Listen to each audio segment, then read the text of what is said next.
तुमची शुगर हाय आहे ना, लाडू खाणे बस करा. ही मुलगी ना स्वतः खाते ना मला खाऊ देते. अरे खाऊ दे बाळा, खाऊ दे. मी असं म्हणतो अर्धा किलो मिठाई खा दिवसातून 3 वेळा. पप्पू भाऊ, तू मिठाईचं दुकान कधीपासून बनलास?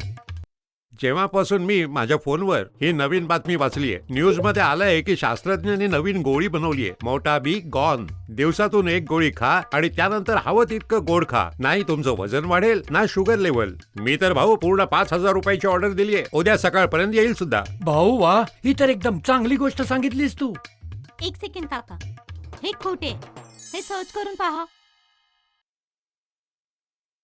मग ते शास्त्रज्ञ काका, हा खोटा उपचार आहे. जोड्याचाही उपचार करता येतो का? ओफो काका, सोडा नाही, खोटा.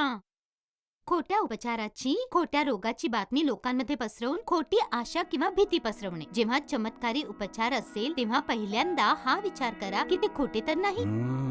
मला तू हे आधी सांगितलं असतं तर माझा तर बँक बॅलन्स अर्धा झाला. मी पप्पूला हेच समजावून सांगतो की भाऊ अशा उटपटांग गोष्टी ऐकत जाऊ नको.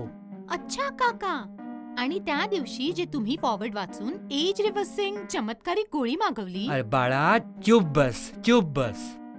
बाळा, तो तर मी चुकून ऑर्डर दिला होता. नाहीतर आम्ही एव्हरग्रीन तरुण आहोत. खोट्या उपचारांपासून सावध राहा. खोट्या दाव्यांवर विश्वास ठेवू नका. त्यांचे स्वरूप ओळखा.